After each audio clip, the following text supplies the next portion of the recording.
Senhor Jesus,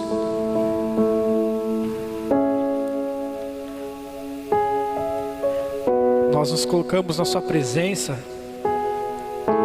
e agradecemos a oportunidade de poder estar te adorando aqui, Jesus. A oportunidade de poder estar te adorando, te engrandecendo. E nesse momento difícil que a humanidade vem passando, Pai, nós podemos gravar e te bendizer, levar, Pai, a sua mensagem dessa maneira. Nós clamamos pela sua misericórdia, a sua mão poderosa sobre a nação, sobre todas as nações. Que o Senhor nos abençoe, nos traga cura, que nós possamos voltar, Deus, de certa maneira, à nova normalidade. Que nós possamos também absorver todo o ensinamento que o Senhor tem trazido nesse tempo.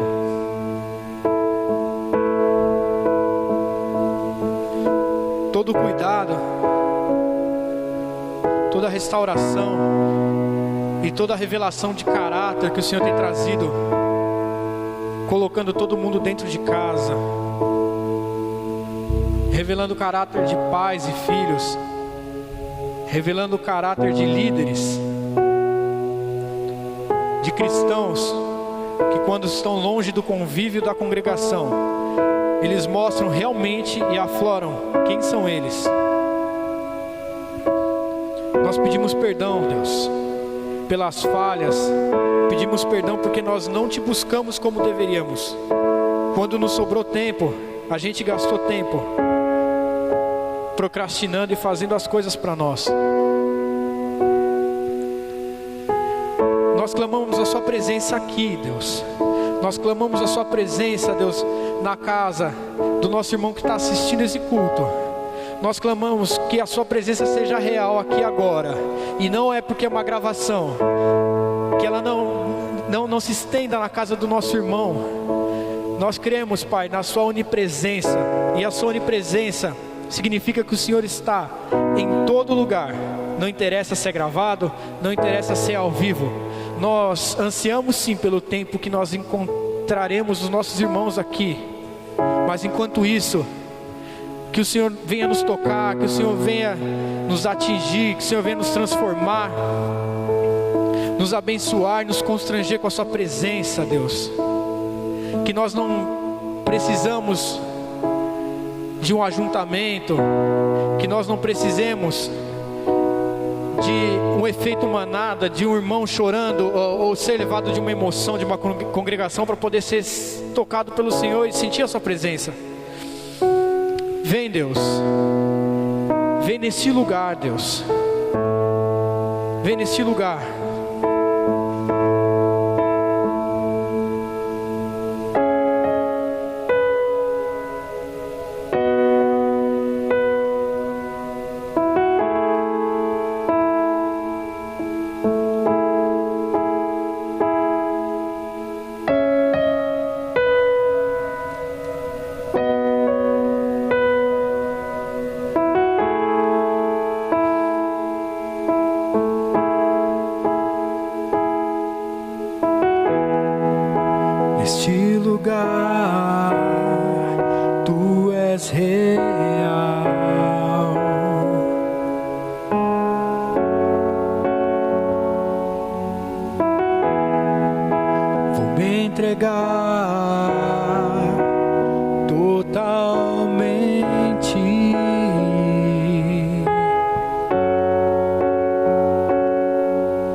Te enxergar.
neste lugar, Tu és real. Assim nós cremos.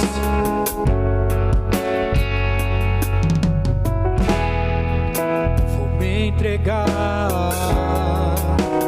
totalmente. Se entregue a Ele. Feche seus olhos. Teu toque abriu os olhos do meu coração. Eu posso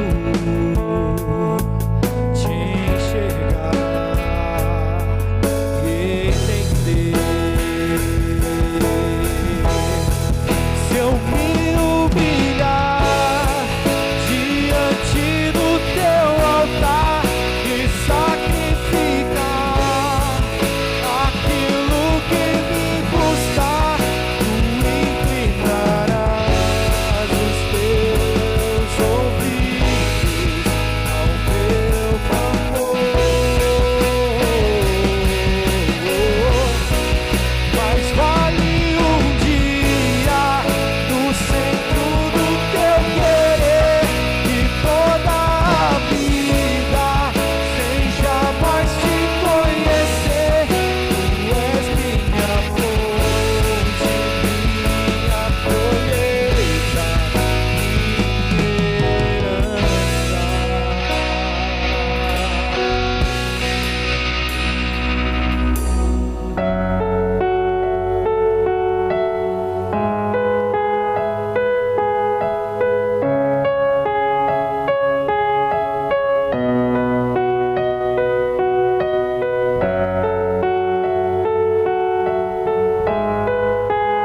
Nós temos saudade, nós temos saudade de Ti, Deus. Aqueça os nossos corações. Vem com a Tua glória, vem com a Tua glória. Não é normal eu viver tantos meses sem Te sentir.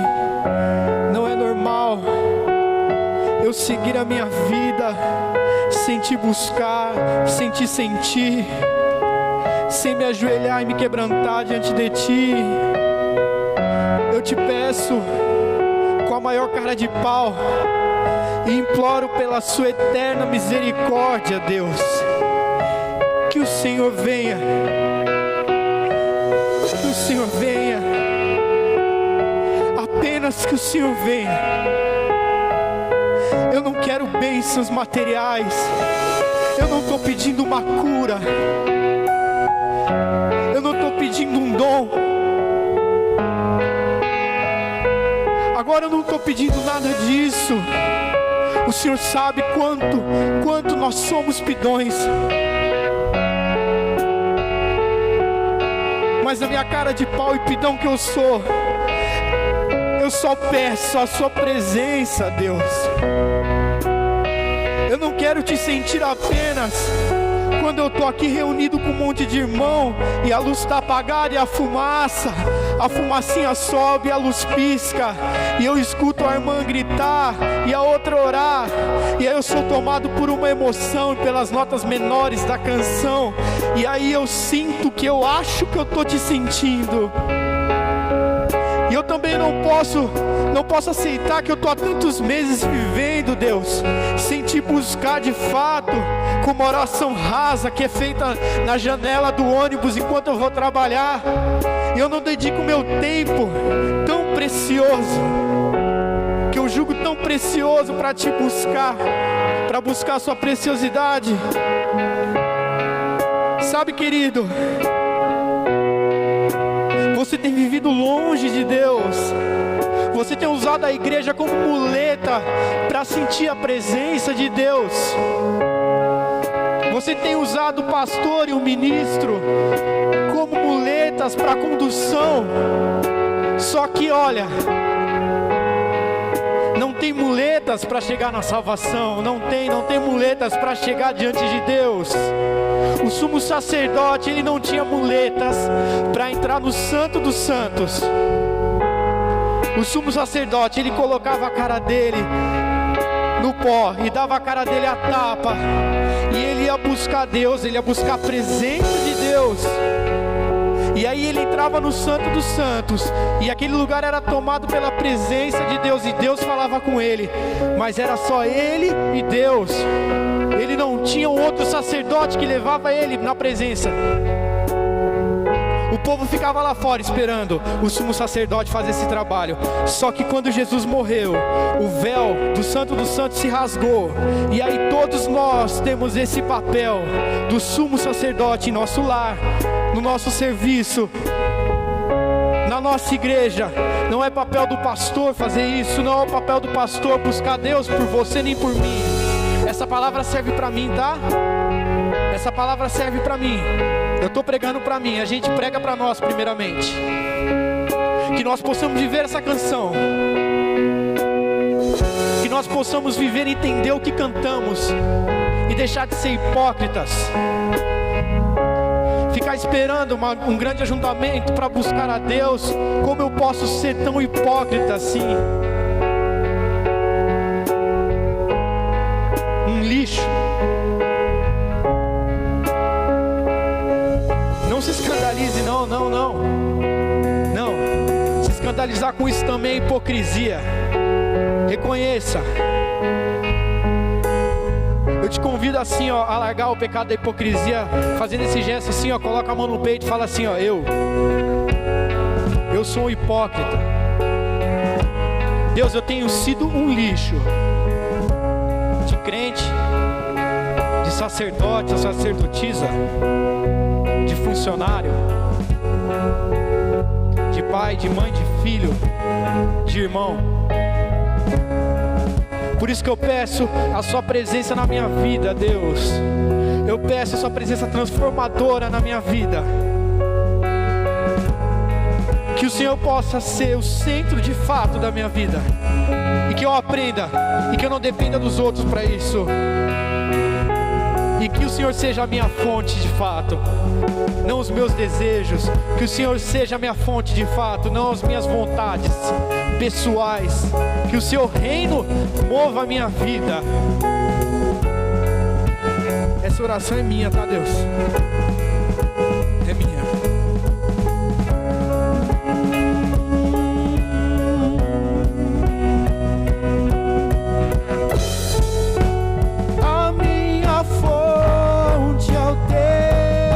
Amor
a minha herança.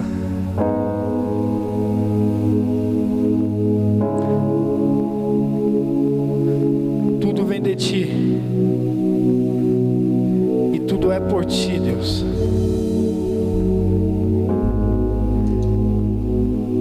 Das suas mãos eu recebo, e nas suas mãos eu te entrego. Eu não sou capaz de gerar motivação nenhuma, e nem meu coração é capaz de gerar alguma motivação para te buscar sozinho. Eu preciso de ti.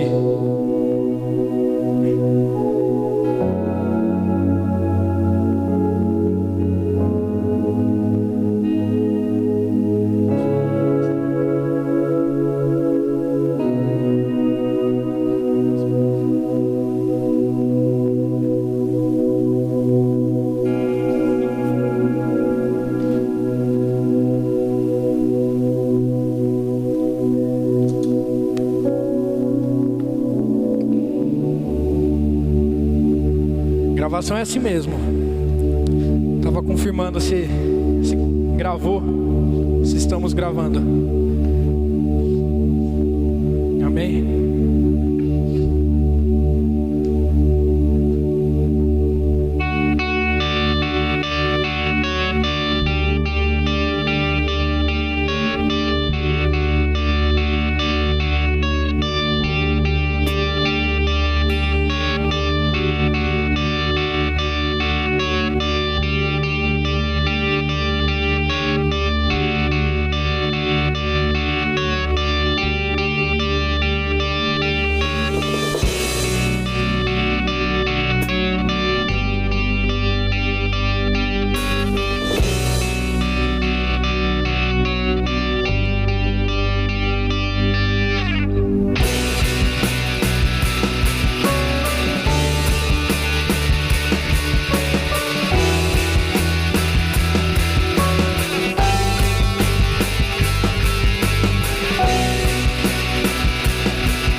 E para Deus os fizeste sacerdotes e reis que sobre a terra reinarão. Ouvi a voz de muitos anjos a cantar, proclamando em alta voz: digno é o Cordeiro, digno é o Cordeiro, é digno de receber todo louvor, honra e glória.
olhos. Todos vocês, fechem seus olhos.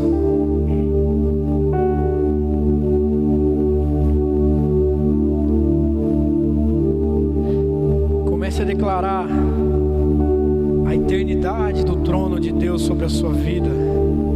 Comece a profetizar o estabelecimento do trono de Deus sobre a sua vida. Teu trono é eterno, Deus. Tudo isso que acontece, tudo isso que vem acontecendo, também serve para nos lembrar que a fé que professamos e o Deus que nós servimos, o Cristo, que tirou todo o pecado, Ele vivo está. Ele não parou morto naquela cruz para nós nos esquecermos que Ele virá. E que Ele virá buscar a sua igreja. Que tempos assim virão. Tempos piores virão. E Ele virá retirar a sua igreja para Ele. Por isso vigie. Mantenha os olhos abertos. Aprume o seu coração. Pois Ele pode vir quando você menos esperar. E aí, se você não estiver pronto, com a sua lâmpada acesa e óleo, aí será tarde demais para o casamento com o noivo. Aleluia.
sobre a minha igreja,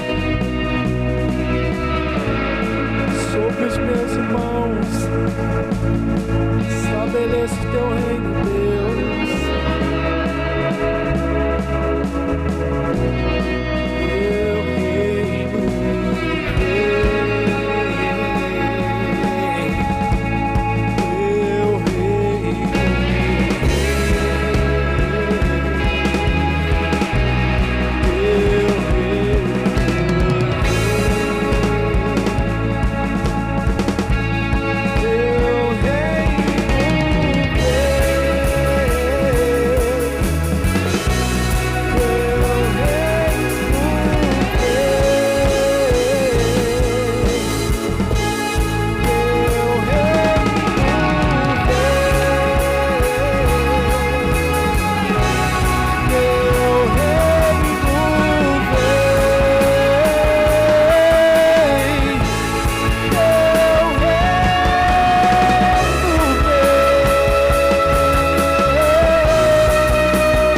sempre. Amém.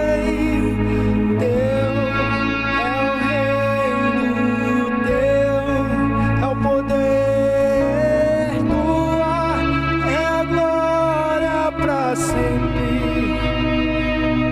Aí eu imagino quão maravilhoso deve ser cantar isso diante de Deus lá nos céus, com um coral de anjos e toda a sua igreja prostrada. Será que a gente vai cansar? Será que a gente vai conseguir sair disso, na verdade? Lá no paraíso, diante de Deus, declarando a grandeza e a eternidade e a soberania dEle.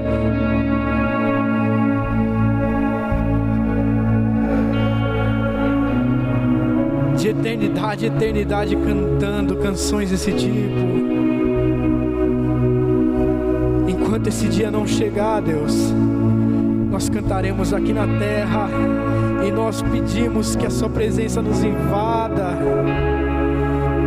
nos transporte e que nós sejamos cartas vivas, transportantes do seu amor. Que a sua mensagem seja levada pelos gestos e pelas atitudes, não apenas pelas palavras e pelos jargões crentes que nós aprendemos. Obrigado, Deus, por esse momento com os meus irmãos aqui da banda. pela nossa igreja que está acompanhando da sua casa. Nós pedimos que o Senhor abençoe a vida do pastor Beto e que o Senhor Deus conduza ele em sabedoria e que o Senhor use a boca dele para trazer direto do seu trono para o coração da igreja o que a igreja precisa receber, em nome de Jesus, amém.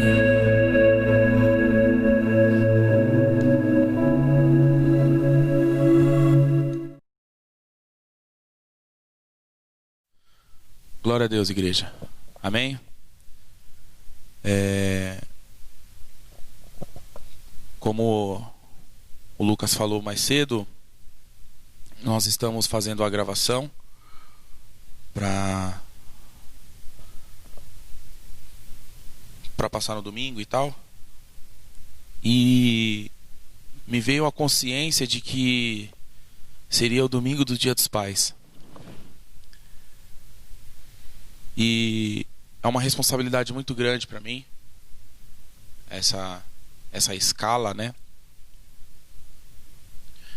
E normalmente no Dia dos Pais, os pais ganham um presente.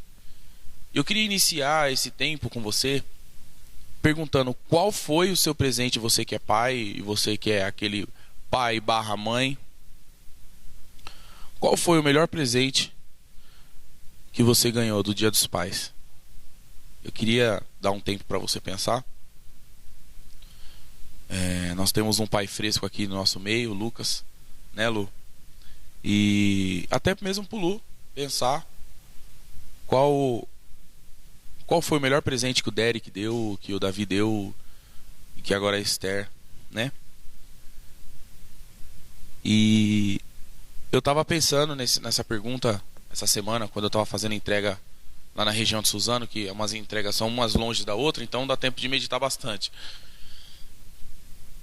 E me veio a resposta que o melhor presente do Dia dos Pais que um filho pode dar é a sua presença. O melhor presente que eu recebi do Dia dos Pais foi os meus filhos. Não tem presente que compre isso. Não tem presente que compre eles. O perfume mais caro do mundo, ou o relógio mais caro, mais chique, não compra eu chegar do trabalho cansado, só o filé da borboleta, e os meus filhos me abraçarem, fazer festa, Luan se esconder porque ele quer que eu vou procurá-lo, e isso não paga. E Dia dos Pais, eu sempre falo para minha esposa que é todos os dias, todos os dias. E queridos, eu queria trazer para as nossas vidas, em nome de Jesus, algo que Deus compartilhou comigo, que Deus me deu essa semana. Eu queria compartilhar com a igreja em nome de Jesus, amém? Queridos, eu estou um pouco engessado porque estar aqui na frente das câmeras para mim, confesso que é um pouco constrangedor, eu não gosto muito. Eu prefiro olhar para o povo, eu já falei isso nos outros vídeos. Eu prefiro olhar para as pessoas e sentir a energia que elas passam, sentir a espiritualidade do ambiente, e eu gosto disso. Eu acho que falar olhando para a câmera, falar olhando, né, para um celular ou o que seja, para mim parece ser mentiroso, né? Mas nós precisamos dançar conforme a música, não é mesmo? E eu queria compartilhar algo com vocês sobre paternidade. Uma responsabilidade muito grande, muito grande falar sobre isso. Esse tema é um tema muito delicado e um tema que nós temos, para quem é cristão, tem enfrentado. Porque eu não sei o porquê, eu não sei de verdade, eu não sei o porquê que as coisas acontecem no mundo secular apontam para os cristãos. Porque o cristão não aceita, porque o cristão não faz isso, porque o crente, na verdade, não, o cristão não. O cristão seria até um pouco mais ético de se falar, mas é o crente. O crente faz isso, o crente não gosta, o crente não sei o quê. E esse período de Dia dos Pais surgiu algumas polêmicas sobre paternidade. Algumas frases, alguns posts em rede social, de principalmente jovens falando sobre paternidade. E eu queria compartilhar com vocês, eu queria fundamentar isso de acordo com a misericórdia do Senhor, amém? Antes eu queria orar para a gente iniciar esse tempo, em nome de Jesus. Feche os seus olhos. Pai, eu coloco a minha vida mais uma vez diante de Ti. Senhor, te pedindo a misericórdia. Te pedindo, Senhor, a Deus, ó Pai, a graça sobre a minha vida. Eu não sei se vai ser como um passe de mágica, mas, Senhor, a Deus, eu estou 100% na Sua dependência. Eu não tenho algo para passar para a igreja se não for do Senhor. Eu não tenho o que oferecer para a Tua igreja, o que comer, senão a Tua palavra. E que o Senhor abençoe e alimente a Tua igreja, que o Senhor nutre a Sua igreja. Em nome de Jesus, através da Tua palavra, Senhor. Que essa palavra, Senhor, a Deus, venha como nutrientes para o corpo de Cristo. Em nome de Jesus. Amém. Então, queridos, nós temos vivido dias em que a paternidade se corrompeu.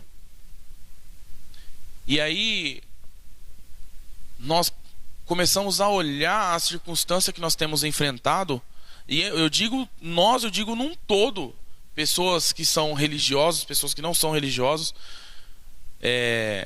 A maioria das pessoas que você pergunta qual é o relacionamento que ela tem com o pai dela, pode perguntar para a pessoa que está ao seu lado aí agora. Às vezes você está até mesmo diante do seu filho e pergunta assim: cara, como que é o seu relacionamento com o seu pai? Qual que é o relacionamento com o seu pai? Olha para essa pessoa e pergunta: Rafa, qual é o seu relacionamento com o seu pai? Seu relacionamento com o seu pai é bom? Gabriel, Guilherme, o relacionamento do pai de vocês são bom? Lucas, o relacionamento de vocês com o seu pai é bom? Sabe? Porque a maioria da galera, a maioria das pessoas tem relacionamentos ruins com os pais homens. E outro tanto de pessoas nem pai tem. Outro tanto de pessoas têm pais dentro de casa, mas são órfãos de pai. Ou seja, nós temos vivido uma era muito louca da paternidade. Feridas que são geradas pelos próprios pais nos filhos. Traumas, bloqueios que são gerados pelos próprios pais. Sabe? E isso tem me chamado muita atenção. Muita atenção. Eu perguntei para uma moça, lá em Suzano, inclusive. Eu estava meditando e ela falou: nossa, moço, eles me chamam de Big, né? Por causa do nome da minha empresa. Nossa, Big, você não entrou cantando hoje aqui? Porque normalmente eu chego cantando nos mercados e tal, alegre, contente, com 50 quilos na lomba. E aí o pessoal: nossa, cantando, que legal, tá feliz? Eu falei: eu tenho que ser feliz, eu sou feliz. E aí, nessa quinta-feira, eu cheguei lá, né, sério. E aí ela falou: nossa, Big, você não tá cantando hoje? O que aconteceu? Tá triste? Eu falei: não, eu tô pensativo. E eu fiz a seguinte pergunta para ela, enquanto ela conferia a mercadoria. Eu fiz a seguinte pergunta para ela: você acha que a paternidade está boa? Ela falou: moço, como é seu nome? Aí eu falei: Beto, pode me chamar de Beto. Aí ela falou assim: eu não sei te dizer isso. Eu falei: por quê? Ela falou: porque eu não conheço meu pai e o meu filho não conhece o pai dele. Aí eu fiquei olhando. Eu falei: e isso vai para quando? Ela: como assim? Eu falei: essa questão de a sua mãe te criar, e aí você como mãe criar o seu filho, e aí o seu filho é homem, e agora? Como que vai ser? Ele vai ser o pai que some da vida do filho? Aí ela: eu espero que não. Eu falei: o que você tem construído? E aí foi quando o Senhor me chamou a atenção em um texto. Porque nós, homens, nós temos uma grande responsabilidade de construir novos homens, novas mulheres, ou seja, construir um legado, construir algo que vai ser transferido de geração em geração. E isso a gente faz não é com um toque de mágica. Isso a gente faz não é com olha, eu vou fazer algo aqui religioso e a partir de agora o Lucas, que é o meu filho mais velho, vai se tornar um homem de Deus, tá? A partir de hoje, né? Domingo, dia dos pais, então hoje meu filho me deu presente, eu abençoei ele e ele vai para casa e agora ele é um homem de Deus. Não. Isso eu vou construindo todos os dias. Todo o tempo que eu estou com meu filho eu vou construindo. Todo o tempo. Todo o tempo. Eu queria ler um texto com vocês. Abra suas Bíblias no livro de Apocalipse, capítulo de número 5. A minha já estava aberta aqui, que eu estava meditando no texto. Pega água para mim, nego. Fazendo favor? Eu deixei ali atrás. Lá na cozinha. Capítulo 5, versículo 6. O apóstolo João está descrevendo aqui essa carta, dizendo que ele viu. Deus abençoe, bebê. Dizendo e declarando a visão dele.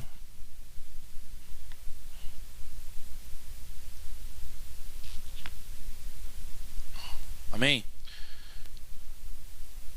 Capítulo 5, versículo de número 6. Eu vou dar uma resumida. Então vi no meio do trono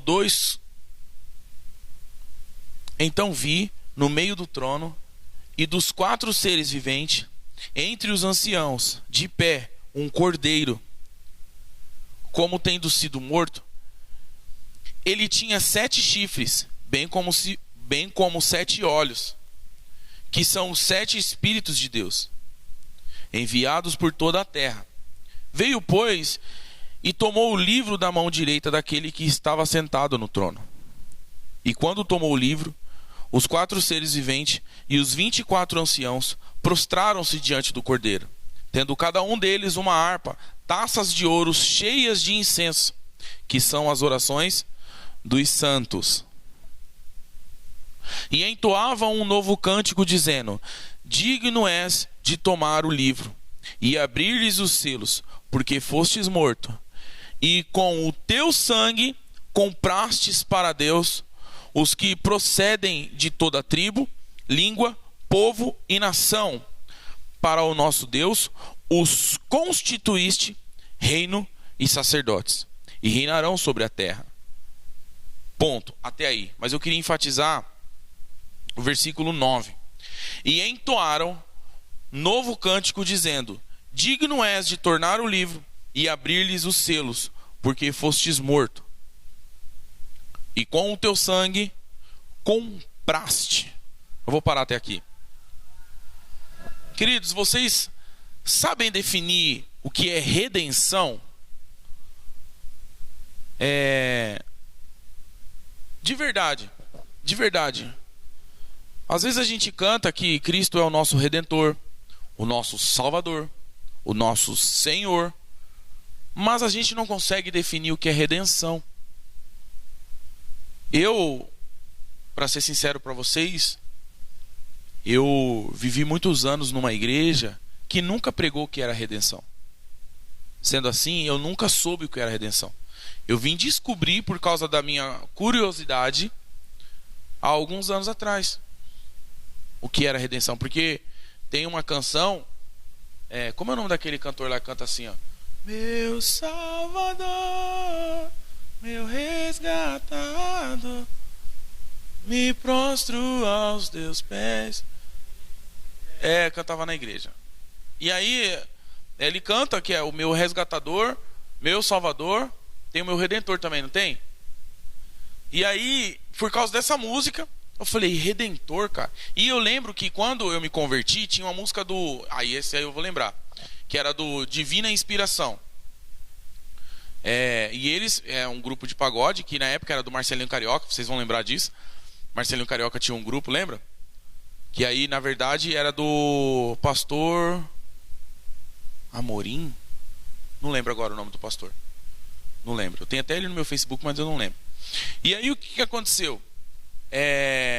Eles cantavam também a música do Redentor, né? Que Jesus é nosso Redentor e tal. Eu falei, caramba, que é isso, né, cara? Que é Redentor? E aí eu fui buscar o que é redenção. Então eu vou resumir aqui para vocês entender o que é redenção. Você sabe dizer o que é redenção, meninos? Você sabe a definição de redenção? Não sabe. E aí o que acontece? Não sabe, né? Vocês... Redenção, queridos, é como se eu fosse um devedor, eu devesse uma pessoa X, tá?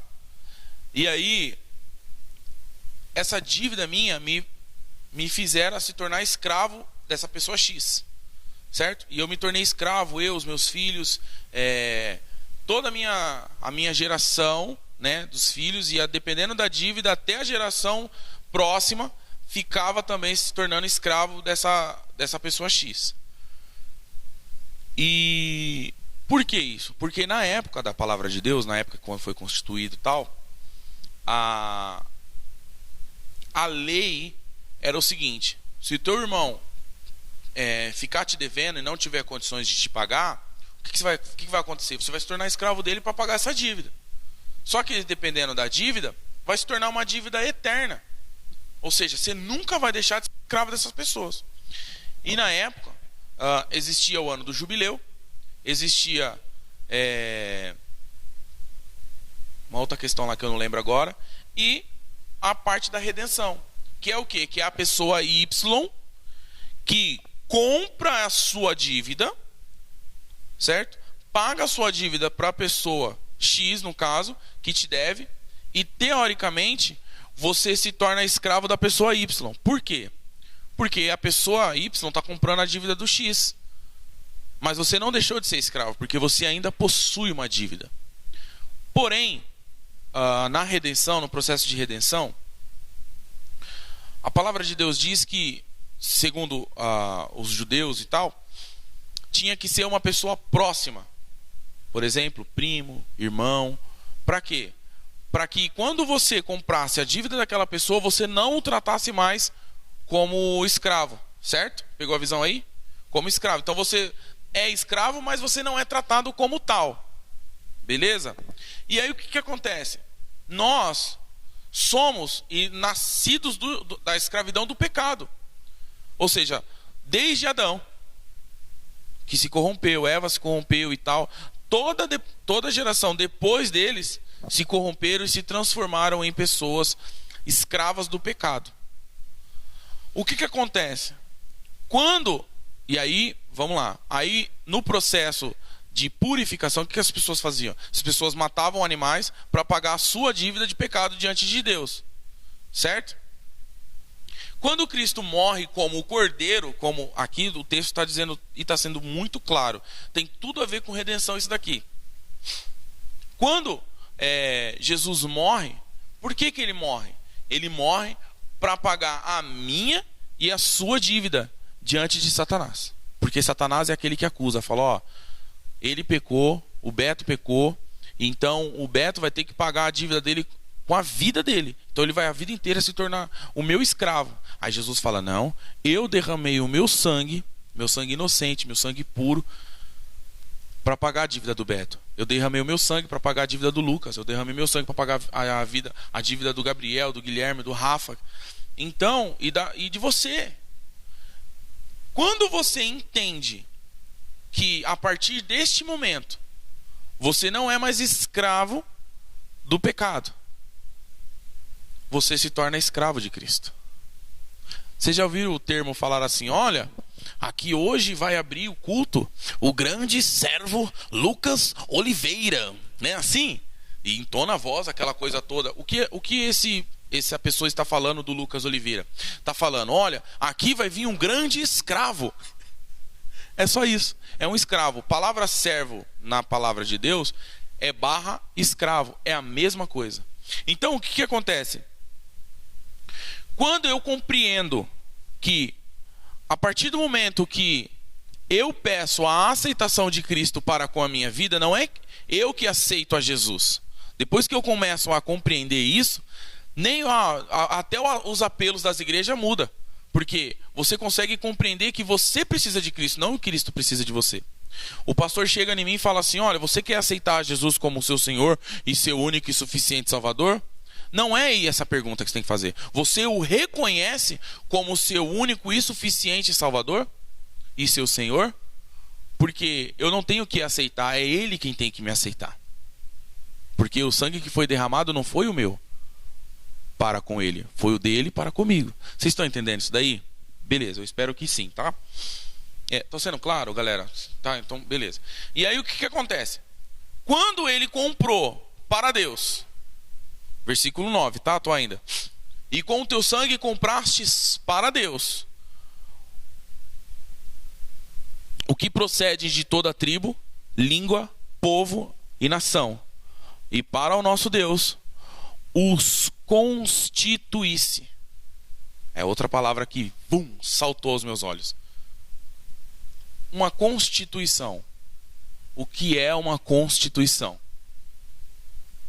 É um documento que traz para você a autoridade. Quando a gente fala sobre Constituição republicana, não sei das quantas e tal, não é assim? A gente ouve muito falar isso daí na política. Por quê? Porque te dá poder, te dá autoridade, te dá acesso, né? Porque você recebeu, você foi constituído a algo, você foi constituído a presidente da república, não é assim? Você foi constituído a ministro de algo, da secretaria, não sei o que tem, eu não manjo muito de política, mas é mais ou menos isso.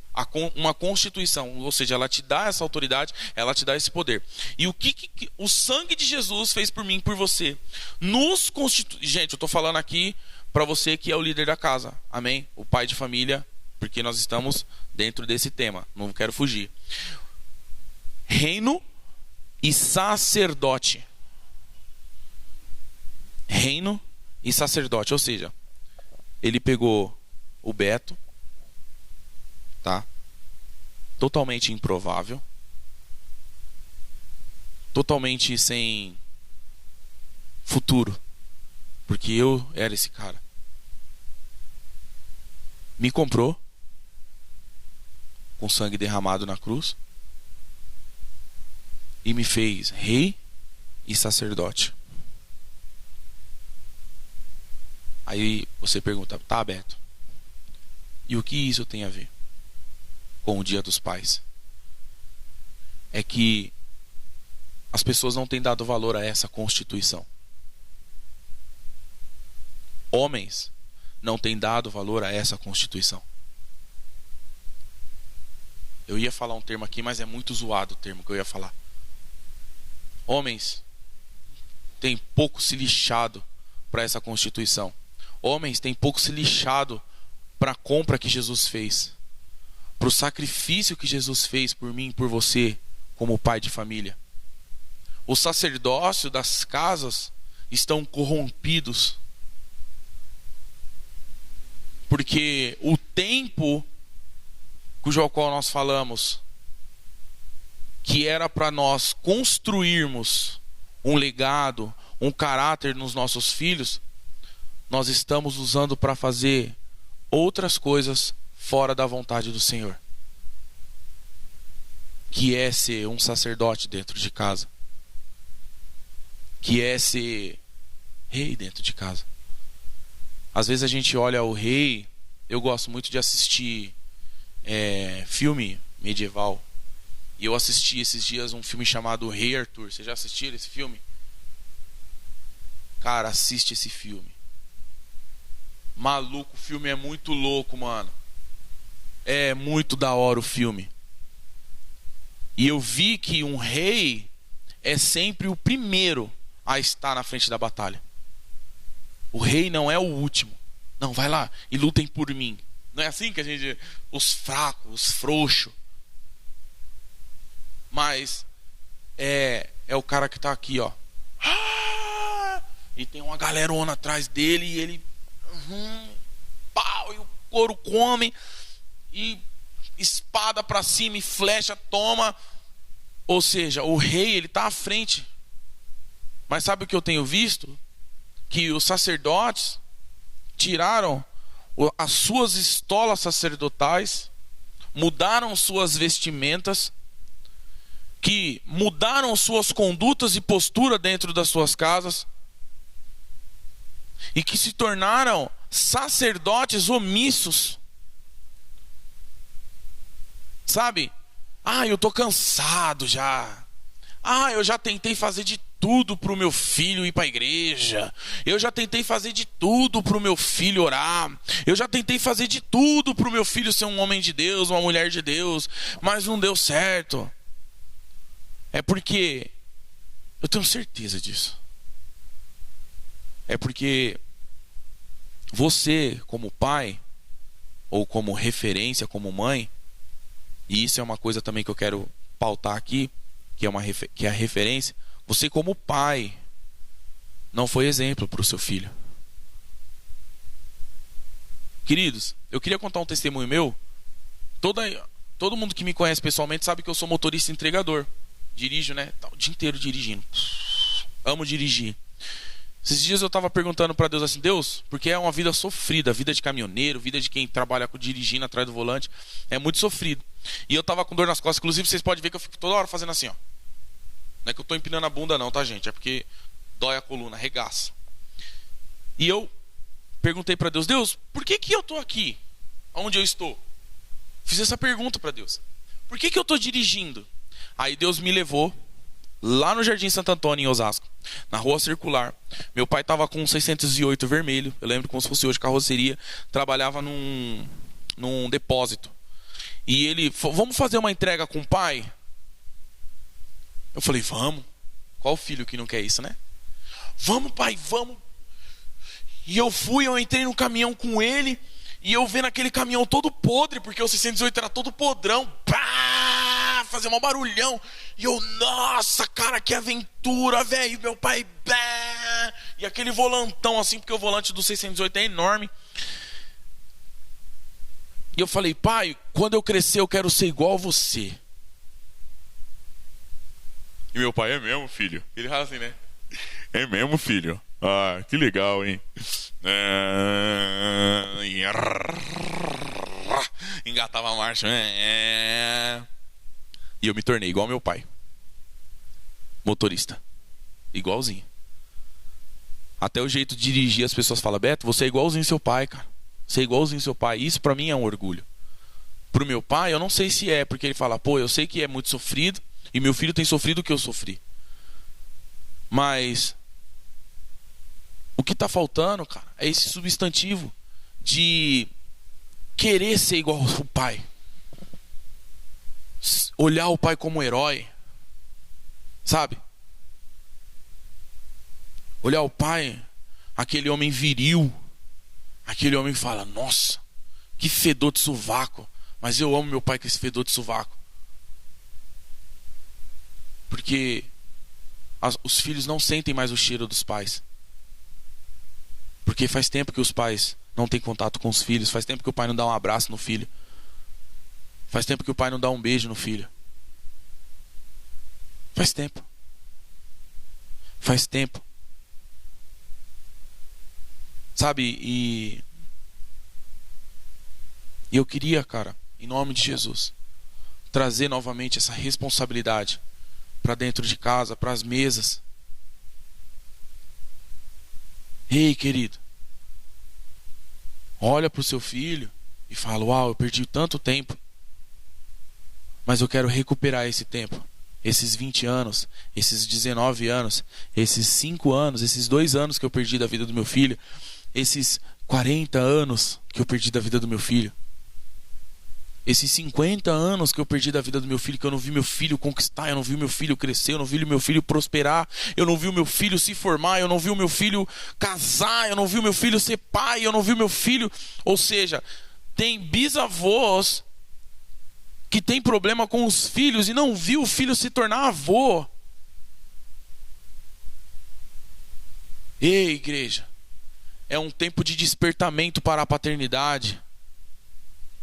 É um tempo de buscarmos em nome de Jesus os princípios da palavra do Senhor, como é ser pai. Sabe,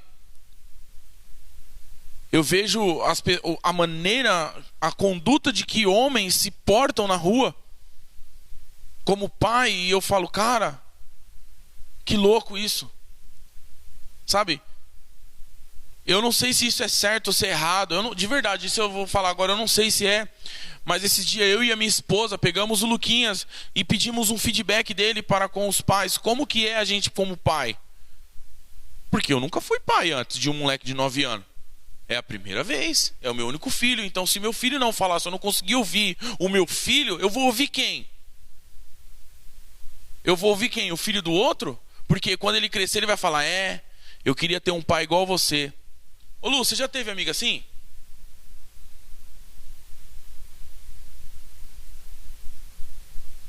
Você já teve amiga assim, Rafa?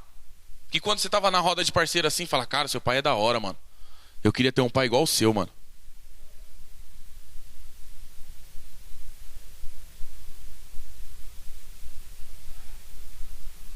E queria ter um pai igual o seu.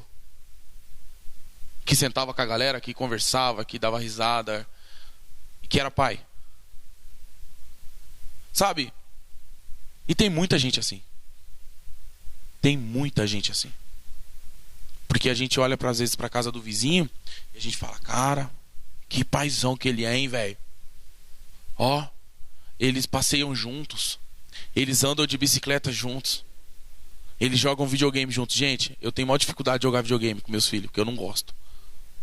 Uma coisa que eu não gosto é jogar videogame. Não gosto.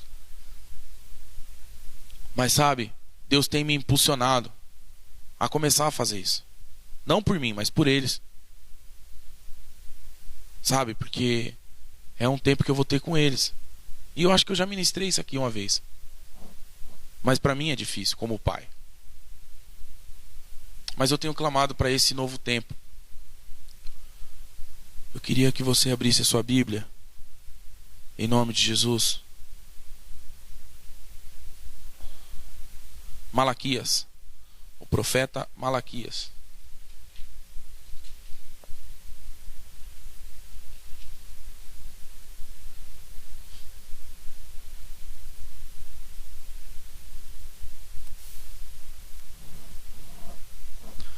Malaquias capítulo de número 4, versículo de número 5.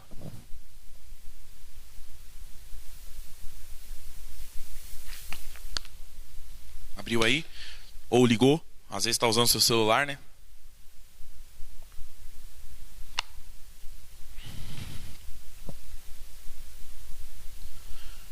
Amém? Versículo de número 5. Eis que eu vos enviarei o profeta Elias, antes que venha o grande dia terrível do Senhor. Ele converterá o coração dos pais aos filhos e o coração dos filhos aos pais, para que não venha e fira a terra com maldição. Eu creio nesse tempo profético. Eu creio no tempo de alinhamento paternal. Eu creio no tempo profético que nós vamos viver a partir de agora, em que nós iremos olhar para os nossos filhos ou para os nossos pais e querer novamente uma nova aliança, um novo elo, um novo tempo mesa, sabe? E eu creio, cara, de verdade, eu creio que esse é o tempo. Eu creio que o Senhor está dando a oportunidade mais um ano, mais uma vez, para você sentar com seu pai, para você liberar o seu pai daquele sentimento, daquela mágoa que você tem. Para você recepcionar o seu pai, para você receber o seu pai, ou para você receber o seu filho. Eu creio que o Senhor ele está dando essa oportunidade para a gente. Sabe? E eu queria que vocês aproveitassem, igreja, em nome de Jesus. Aí você fala assim, mas Beto, essa ministração é só para os homens, então? Porque é dia dos pais? Não, é para as mulheres também. As mulheres que têm os seus maridos que são omissos, ore por eles. As mulheres que têm os seus maridos que estão estagnados, que estão com os freios de mãos puxados, ore por esses maridos. As mães que têm visto que os seus filhos não querem graça com o pai, orem por esses filhos nesse sentido, para que eles novamente se reúnam. Ei, pai, pai é o que dá destino. Você não sabe o poder que você tem em suas mãos ou nas suas palavras. Sabe? Tá tudo bem, filho? Sabe o que eu vejo? Eu descobri esses dias que os meus dois filhos, na verdade assim, eles são muito diferentes um do outro. E eu descobri que eu estava comparando um com o outro. Isso é muito louco, às vezes a gente se pega se comparando. Você já se comparou com seus meninos? O Davi e o Derek, já se comparou? Porque já pensou nisso ou não? Nunca?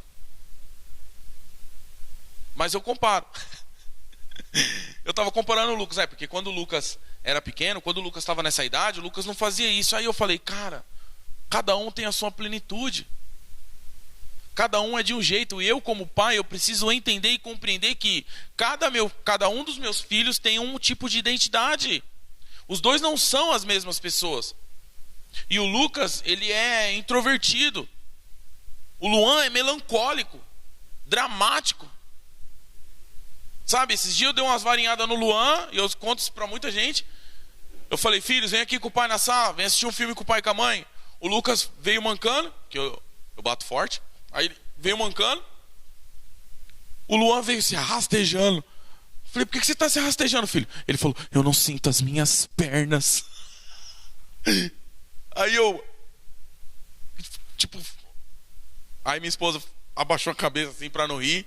Mas ele é muito dramático. Porque nele eu bati mais fraco. Então, o que acontece? Eu preciso compreender isso como pai. Eu preciso gerar isso neles. E aí, queridos, voltando sobre sacerdócio, sobre o reino, nós precisamos impor novamente o nosso sacerdócio sobre os nossos filhos. E como é a imposição do sacerdócio sobre os nossos filhos? É através da violência? É através tem que ser assim? Não! A imposição que eu digo é você se tornando uma referência para ele. A imposição não é para com o seu filho, é para com você, é para comigo. Eu preciso me impor como sacerdote da minha casa. Eu preciso estabelecer esse reino na minha casa através da minha vida. E aí, depois disso, eu começo a me policiar o que eu falo, eu começo a me policiar como que eu ajo diante de circunstâncias, eu começo a me policiar como eu me visto, eu começo a me policiar como eu brinco com a minha esposa, eu começo a me policiar como eu brinco com as pessoas na rua, eu começo a me policiar o que eu ouço na internet, eu começo a me policiar quantas vezes eu leio ou não a palavra de Deus, eu começo a me policiar o que eu ouço e eles veem o que eu ouço. Os meus filhos sabem que eu gosto de pagode. Desses dias eu estava ouvindo uma música mó antigona do Giovanni dos Santos, que era ele canta assim, ó, Pai, neste momento eu entrego em tuas mãos o meu louvor e adoração, meu Deus. Aí o Luan chegou e falou assim, pai, que pagode é esse? Eu falei, não, filho, esse aqui não é pagode não, isso aqui é uma música antiga que o pai gosta, é louvor e tal. Ou seja, eles estão o tempo todo me policiando, o tempo todo me observando o que eu faço, como eu faço, que tipo de brincadeira que eu faço. Eu faço algumas brincadeiras em casa e eles já têm feito, sem eu ensinar. O Fabinho, que é um dos ministros de louvor aqui, o genro do pastor Samuel, ele fez uma brincadeira. Eu fui fazer uma brincadeira com o Fabinho, que é um meme. O Lucas mandou um áudio pro Fabinho fazendo esse mesmo meme. Você ficou sabendo disso aí, Lucas? Ou seja, nós somos observados pelos nossos filhos. Então, se eu não souber construir o reino de Deus, construir o sacerdócio na vida dos meus filhos, eu vou perder o meu filho. Eu vou perder os meus filhos. E quantos pais não têm perdido os filhos agora, no presente momento? Quantos pais estão passando o dia dos pais hoje sozinhos? Ou quantos filhos não têm um presente para quem dá? Como já aconteceu aqui na nossa igreja. Chegar o dia dos pais, as crianças viram isso aí, vocês lembram disso aí ou não? O ano passado a escolinha fez uns presentes do dia dos pais. Um menino, um das crianças aqui ficou: ai, eu vou dar pro meu pai. Cadê o pai do moleque que não chega? Aí ele foi e deu para mim o presente. Beto, eu quero te adotar como meu pai. E eu o adotei como filho. O couro come. Quando ele não quer fazer lição, quando ele faz alguma coisa de errado, a mãe dele liga para mim e para Denise: ô Beto, Denise, tá acontecendo assim, assim, assado. A criança não tá querendo assim. E aí, guri? E aí? Ou seja, sabe, pais que não estão nem aí para os filhos. Esse é o tempo, cara, de a gente se colocar na conduta certa de sacerdote. Você que está tendo a oportunidade de ouvir essa ministração, em nome de Jesus, é tempo de conserto. É tempo de se consertar e viver a prosperidade que Deus tem planejado e dedicado a você. Quer ver? Olha os Salmos 128. Queria que vocês abrissem comigo, já está acabando já. Arruma mais uma água para mim lá, fazendo favor. Salmo 128, queridos. Eu queria compartilhar com vocês esse salmo. Glória a Deus. Amém. Abriu aí. Salmo 128, versículo 1. Bem-aventurado aquele que teme o Senhor e anda nos seus caminhos. Irmãozinho, Deus te abençoe. E que anda nos seus caminhos. Do trabalho das suas mãos comerás, feliz serás, e tudo te irá bem. Tua esposa no interior da sua casa será como a videira frutífera, teus filhos como rebentos de oliveira à roda da mesa, ou seja, ao redor da mesa. Eis como será abençoado o homem que teme o Senhor. Quem não deseja uma bênção dessa? Quem não deseja uma bênção de você ter condições de comprar o que você tem vontade? Porque você é próspero, você é abençoado. E aí você senta ao redor da mesa e os seus filhos tendo comunhão com você através da mesa, a sua esposa tendo comunhão com você através da mesa. Pais não conseguem sentar mais com as suas famílias sobre a mesa. Porque as coisas do mundo têm corrompido a paternidade das casas, dos lares.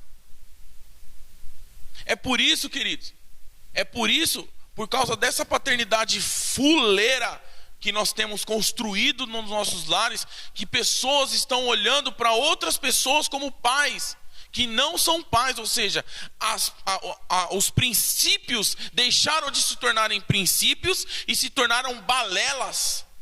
Homens que buscam ser pais, ser viril dentro da sua casa, ser o sacerdote da sua casa, é tirado como vacilão. Olha lá o vacilão. É assim que a sociedade tem tratado a gente. Hoje eu saí fui fazer entrega lá com um cara. E aí, na rua, velho, todo homem faz isso. Passa novinha, eu fui só em Quebrada, só favela para fazer entrega.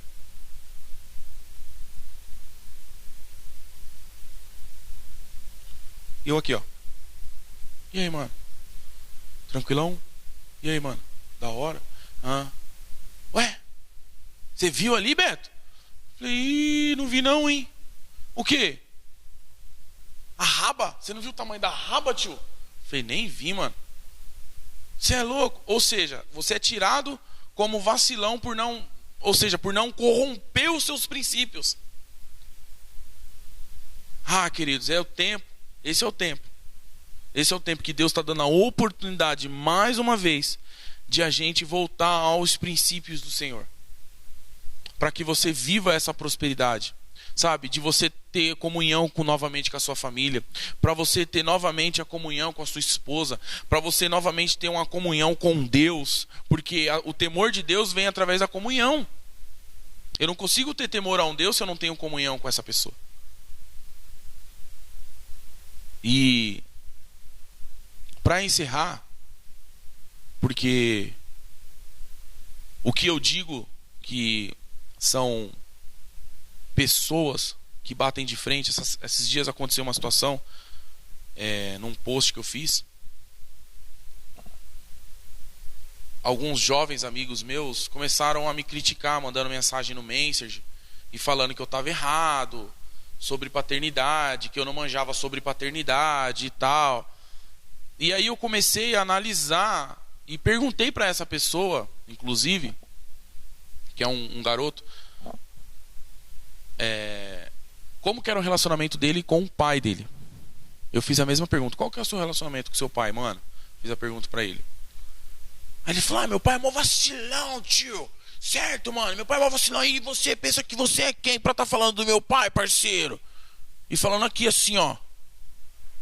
Eu falei, ixi, mano, não, eu só fiz a pergunta só. Porque eu preciso saber. Porque pra você falar de paternidade do jeito que você tá falando na rede social, no mínimo você deveria ser um bom filho, né? Não é mesmo? Ou, no mínimo, pai. Porque como é que eu vou falar de paternidade por saber das histórias das outras pessoas? Eu preciso ter um fundamento. E qual é o seu fundamento? Eu fiz a pergunta pra ele. E ele não sabia o que falar. Porque ele não tinha princípios de paternidade. Não tinha. Zero. E sabe? E aí hoje, quando a gente estava chegando mais cedo aqui na igreja para iniciar as gravações, Deus me levou a algumas circunstâncias. Eu nem falei para os moleques isso. Mas eu queria fazer um ato profético aqui. Eu queria chamar o Gabriel e o Guilherme e o Rafa. Chega aí. Vocês três.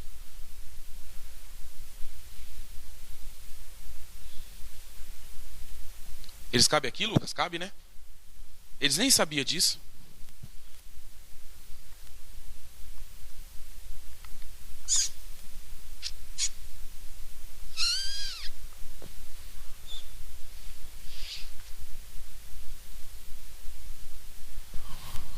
Quem? Rafa, vem mais pra cá. Assim? Coube no celular aí?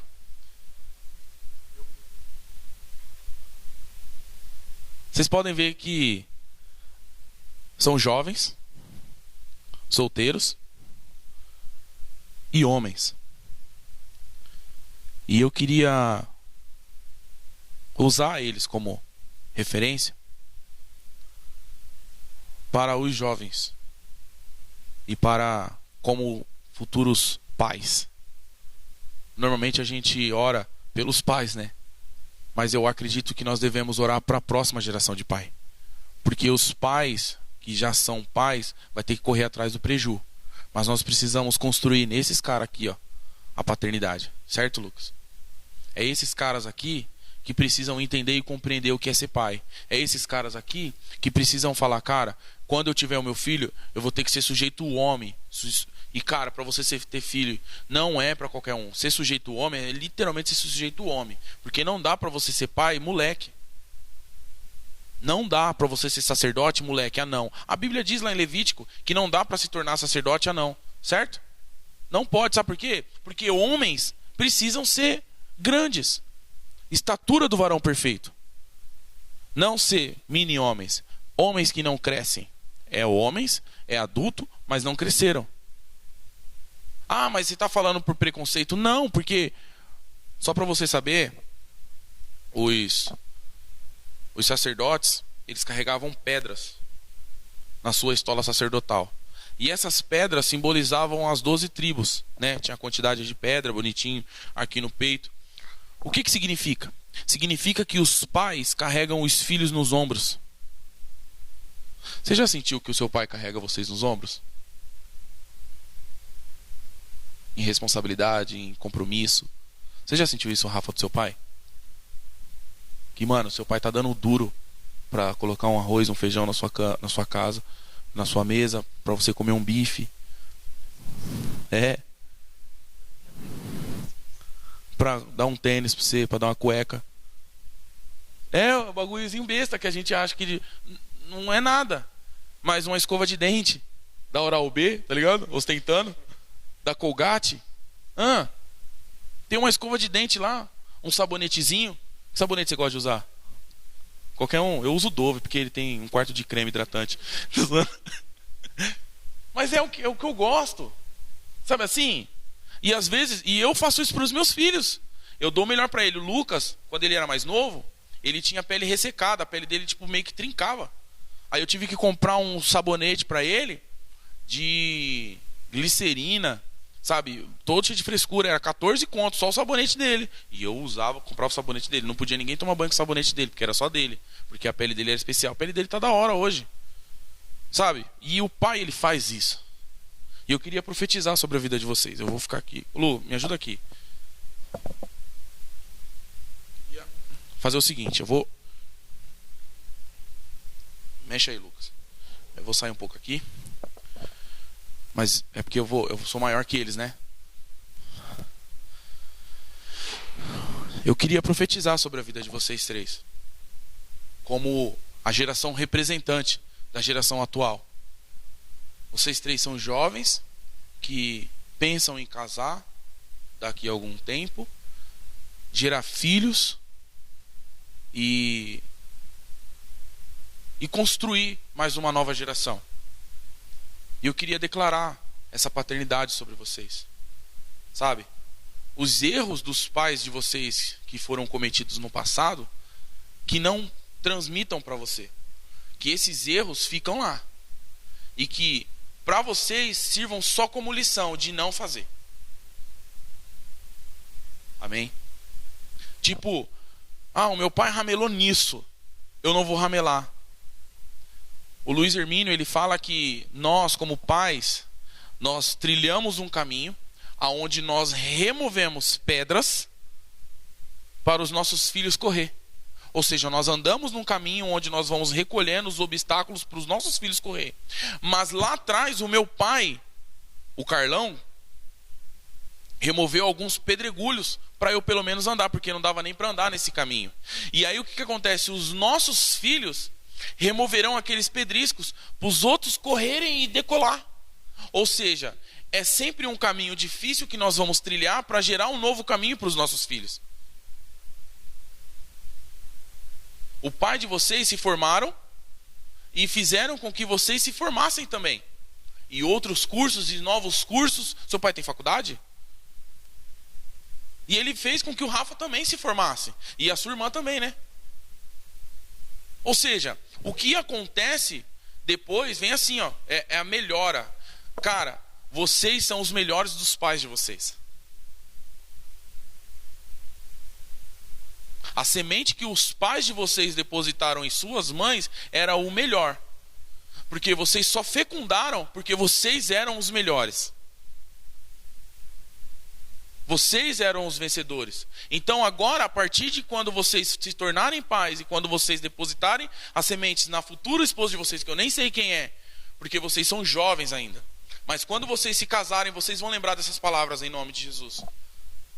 De que, cara, o meu melhor está sendo transmitido para minha amada. E a minha amada vai gerar o melhor de mim. E aí quando nascer e quando crescer, vocês também vão lembrar dessas palavras. Aquele dia lá o Betão falou isso. Aquele dia lá o Betão falou que eu ia ser um bom pai. E vocês serão bons pais. Vocês não serão pais corruptos. Vocês não serão pais que vendem os seus princípios para bens próprios. Vocês não serão esses pais. Vocês serão pais de princípios bíblicos, que ensinarão e que levarão os seus filhos ao caminho que o Senhor ordena que ande. que é o caminho dele. E vocês construirão sobre a vida dos seus filhos isso em nome de Jesus. E eu quero profetizar, usando vocês como uma representação para a nova geração. Porque a nova geração, Gabriel, Guilherme e Rafa, está corrupta. Vocês estão ligados na faculdade. Como que foi a sua faculdade antes de vocês se formar? O bagulho era louco. Desculpa o termo da palavra, irmãos, porque tem irmãos aí que não falam, né, o dialeto da rua. Mas é a realidade. Tá ruim, tá horrível. Os pais, meninos que fazem filhos nas meninas e fogem. Virou comum, é ou não é? Na faculdade de vocês está assim também. É assim também, é bagunçado. Tá tudo bagunçado. Mas sabe, cara, vocês são diferentes. Vocês são especiais. Eu queria declarar isso sobre a vida de vocês, usando vocês como representatividade dessa nova geração. Uma geração que não vai se corromper. Uma geração que vai ser aquela geração nazireu, sabe? Que é separado, escolhido por Deus para aquela missão. E vocês vão cumprir a missão sensacionalmente. Em nome de Jesus.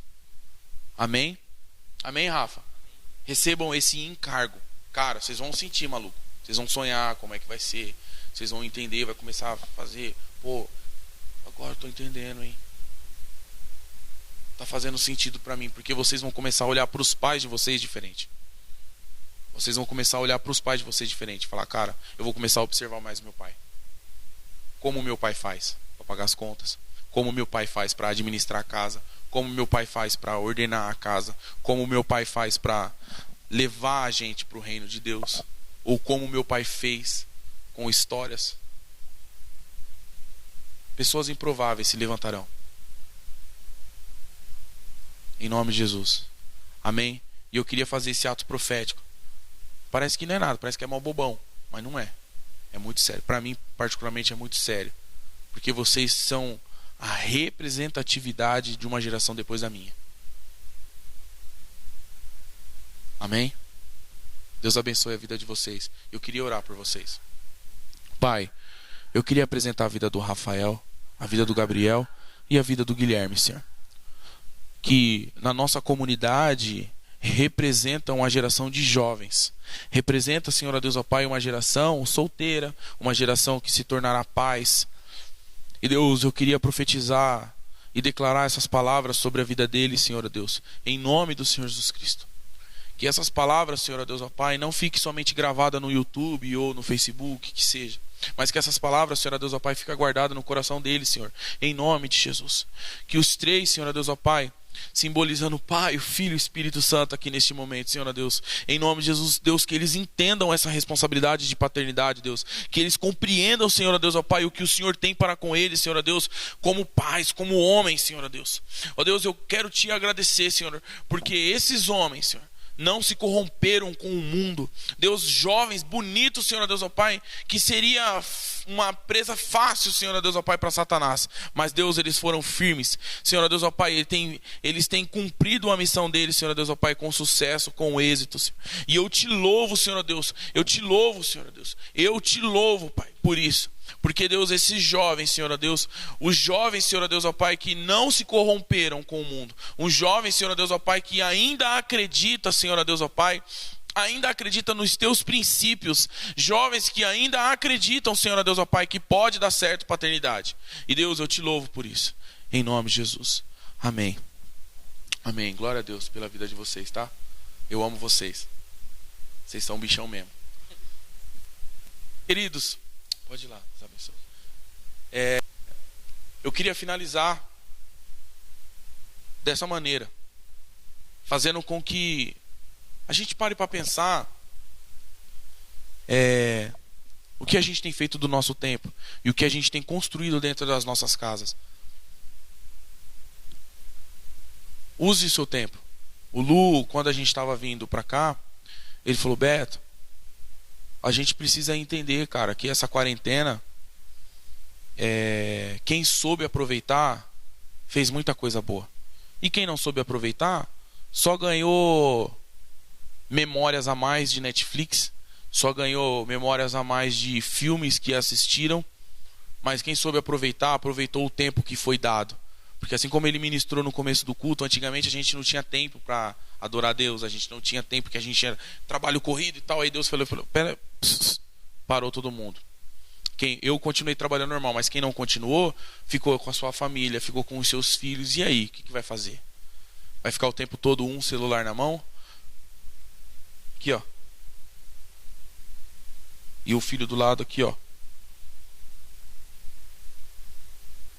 Esse tempo que Deus proporcionou de quarentena, esse tempo que Deus proporcionou através dessa pandemia, eu vejo que foi sim um tempo de oportunidades novas. Restauração familiar, restauração da paternidade, o alinhamento da paternidade. E quem soube aproveitar, se tornou preparado para o que vai vir. Um novo tempo que vai vir vai requerer de você esse tempo que você soube aproveitar. O que você adquiriu como experiência boa. Porque teve gente que está trazendo muitas experiências ruins, mas a maioria está trazendo boas. Aquele que entendeu e compreendeu o que Deus estava fazendo vai trazer muita coisa boa. Muita coisa boa. Vai voltar, quando voltar eu digo ao normal, vai voltar com novos sonhos, novos ideais e com os princípios fundamentados na palavra de Deus. Amém? Que Deus abençoe grandemente a sua vida. Você que é pai, Deus te abençoe. Você que é pai e mãe, que Deus te abençoe também. Você que é adotado, que Deus te abençoe, filho. Saiba que o maior pai de todos não é Odin, como dizem por aí. Não, é o nosso Deus, o Deus de Abraão, o Deus de Isaac, o Deus de Jacó. O Deus que nos adotou, que comprou com o sangue. E não nos trata como escravos, mas nos trata como filhos. Como filhos. Em nome de Jesus. Amém?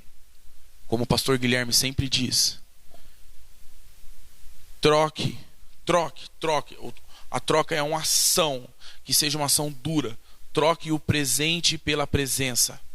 Troque o presente pela presença. Troque. Ah, eu vou dar um presente. Não, chega e fica com essa pessoa. Ao invés de dar presente, dê presença para ela. Amém? Que Deus abençoe a sua vida. Que você tenha uma semana abençoada. Em nome de Jesus. E se o Senhor permitir, até semana que vem. Amém? Deus abençoe. Um forte abraço do pastor Alberto.